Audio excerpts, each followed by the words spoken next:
Merci. J'ai travaillé dans une grande entreprise où il y avait des informations confidentielles à protéger, pour la défense en particulier, mais pas seulement, hein.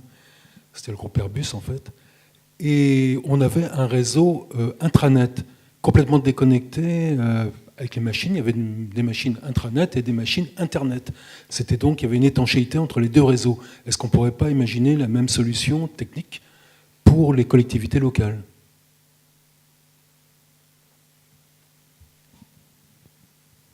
J'y vais.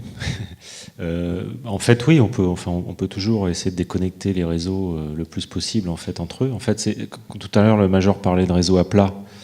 Le plus grand mal qu'on voit effectivement dans les organisations, c'est des réseaux, ce qu'on appelle à plat, c'est-à-dire qu'en gros, il n'y a pas de segmentation, et donc depuis la bureautique, je peux aller sur le site de production ou sur le sous-réseau de la R&D, ou etc. Donc sans forcément déconnecter complètement les réseaux, on peut déjà au moins les isoler les uns des autres par des mesures logiques, par des filtres, des diodes, des espèces de diodes entre chaque réseau, pour que uniquement les utilisateurs qui ont le besoin d'en connaître sur ces réseaux puissent y avoir accès. C'est ce qui a fait, moi aussi quand j'ai commencé à travailler à la DGA, c'était ce qui se passait. C'est-à-dire il y avait les réseaux, par exemple la machine qui allait sur Internet, elle était toute seule dans son coin, elle n'était pas connectée sur le réseau interne. Petit à petit, et ça c'était vrai parce que les mécanismes de sécurité il y a 20 ans n'étaient pas ce qu'ils sont aujourd'hui. Donc aujourd'hui on a des outils très sophistiqués pour sécuriser en fait les réseaux. Donc on peut se permettre d'être plus souple et de favoriser l'usage. Il y a un autre point aussi qui est important, c'est que si on veut que la sécurité vraiment se démocratise, il faut qu'on arrive à trouver le juste milieu entre un bon niveau de sécurité et un bon niveau d'acceptation par les utilisateurs. Et l'acceptation, ça passe par des usages facilités. C'est vrai que si on disait à tout le monde, écoutez, c'est super, vous êtes sur un réseau, mais vous ne pouvez pas communiquer avec l'extérieur, ou l'extérieur ne peut pas communiquer avec vous, ça ne va pas marcher. Et du coup, on va avoir des comportements déviants apparaître, du genre, je publie mon agenda sur Gmail, j'utilise mon ordinateur perso que je ramène sur le réseau. Moi, tout ça, c'est du vécu. Hein. Ou j'installe ma propre borne Wi-Fi dans mon bureau et je crée avec mes copains de bureau, je crée un réseau Wi-Fi alternatif. Donc tout ça, ça existe. Donc voilà, s'il faut trouver le juste milieu. Alors, pour la gendarmerie, c'est pas le cas. Sur mon ordinateur de bureau, j'ai accès à Internet et à intranet. Alors, pour moi, j'y vois un avantage, c'est que d'abord, il y a un filtre qui est puissant sur les sites qui sont accessibles sur Internet. Alors, je suis dans un centre de recherche, donc moi, de temps en temps, j'ai besoin d'aller aussi sur des sites que le pare-feu m'empêche d'aller voir. Donc, j'ai effectivement un ordinateur dédié à Internet. Parce que la politique de gestion des filtres fait qu'un certain nombre de sites, alors pas forcément des sites olé olé, hein, mais des sites commerciaux tout bêtement, ou des sites, oui, essentiellement commerciaux, on ne peut pas. Mais ceci étant, avec le même ordinateur, moi j'ai accès aux deux. Alors, pour moi, le danger d'avoir un ordinateur dédié, sauf à mettre, à couler du ciment dans les prises USB, c'est qu'on ait le sentiment finalement que on peut faire n'importe quoi avec un ordinateur et puis télécharger les choses et ensuite basculer de l'un à l'autre. Parce qu'il y a ça aussi. Hein. Donc, finalement, si tout se passe sur la même machine et que tout est filtré de la même manière et que les menaces sont grillées au départ par le même filtre, finalement, ça renforce quand même la sécurité. Voilà. Oui, monsieur, on vous amène un micro.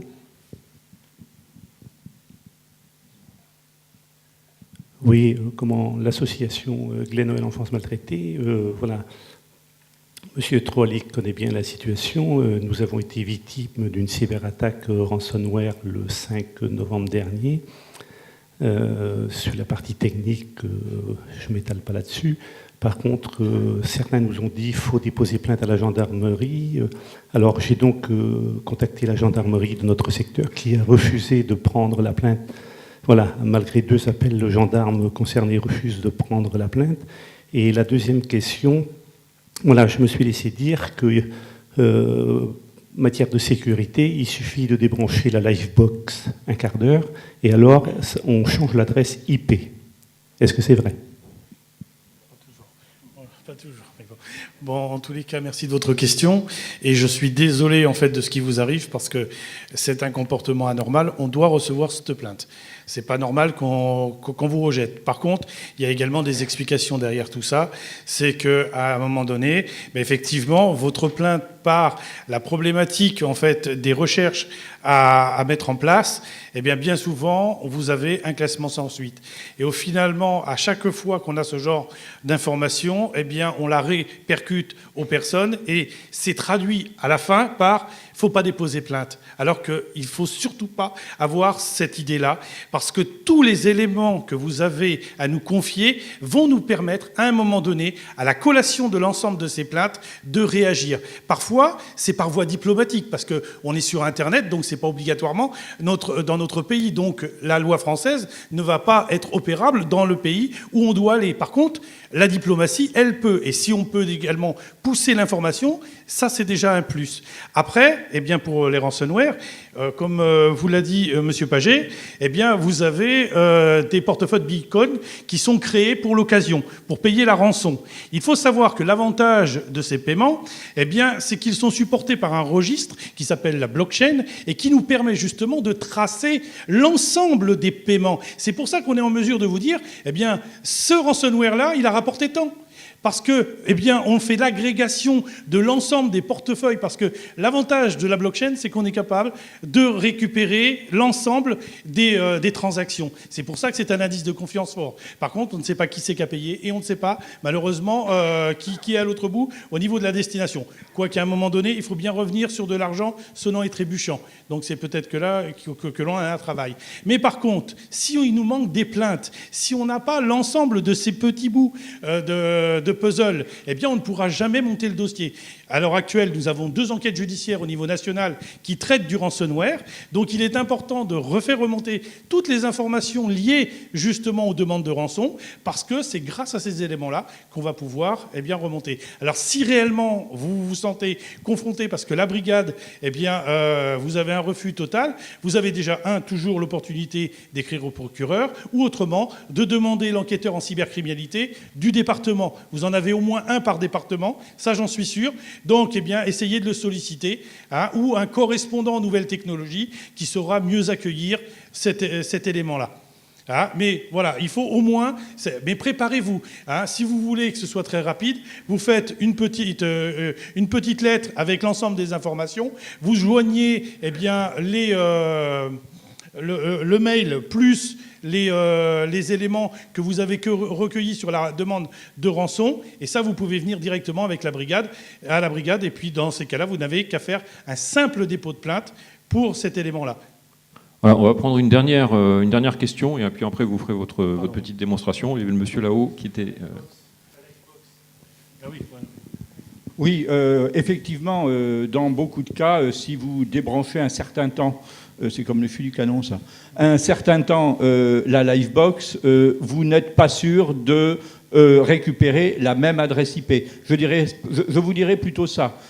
Si vous la débranchez un quart d'heure, vous risquez de ne plus avoir la même adresse IP, mais ce n'est pas obligatoire. Bon, moi, en ce qui me concerne, ma Livebox, j'ai une IP fixe. Donc, je peux la débrancher pendant un mois, je reviendrai avec la même adresse IP. Alors, c'est peut-être pour des questions de pointage de votre ordinateur que vous souhaitez que votre IP change, mais dans beaucoup de cas, de toute façon, c'est l'adresse MAC de votre ordinateur qui est utilisée comme pointeur vers votre ordinateur. Donc, même si vous changez d'adresse IP, le concepteur du ransomware aura d'autres moyens pour vous retrouver s'il voulait vous retrouver, vous identifier. Oui, je voudrais attirer l'attention sur une évolution exponentielle et triplement exponentielle qui est les objets connectés dont vous avez parlé, donc IoT. Et cette évolution est absolument phénoménale.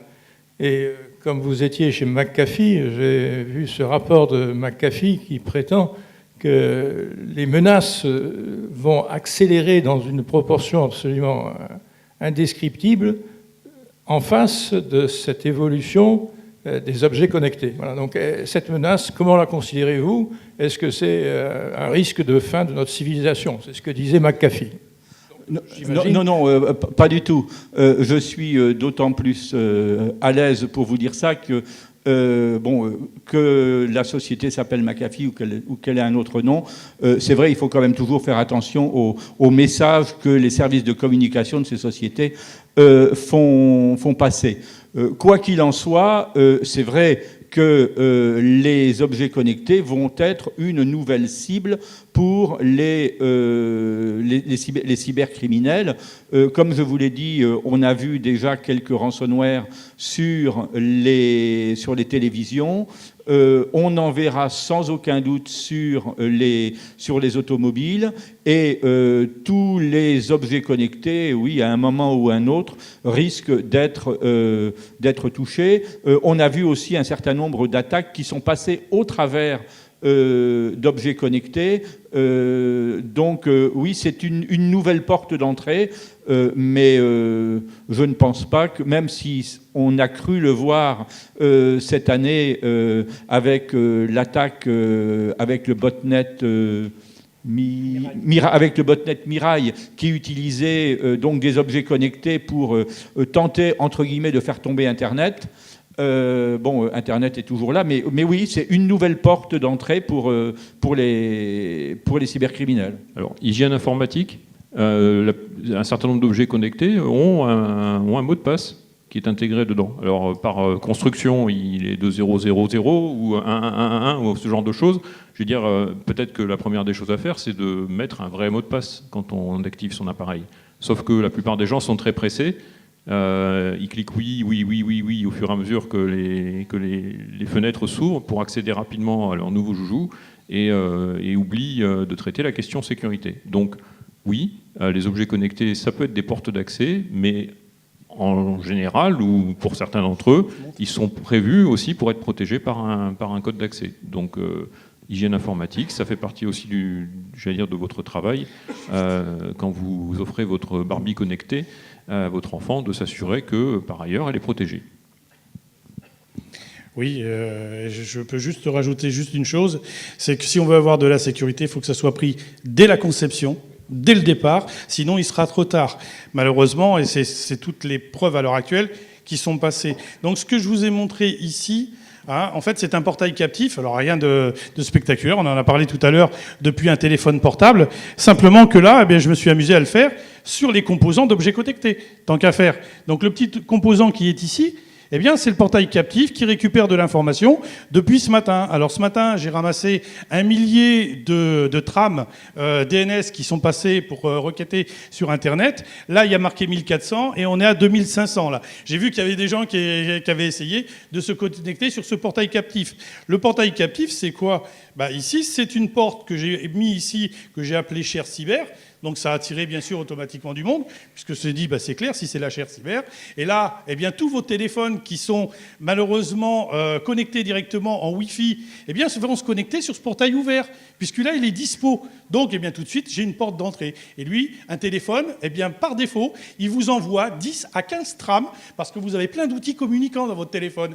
Vous avez les Facebook, vous avez les Twitter, vous avez vos actions bancaires, et ainsi de suite. Et tout ça, ça requête. Et donc, ça envoie de la trame. Et moi, je récupère tous les get. Dedans, à un moment donné, je vais peut-être en avoir un qui va peut-être me donner en plus un mot de passe. Bon, là, c'est des vieilles versions. Les nouvelles versions, je les ai dans les mains, ici. Donc ça, c'est le nouveau portail captif qui tient avec une pile de 3 volts. Je la jette où je veux. Et puis, pendant une semaine, elle récupère toutes les informations.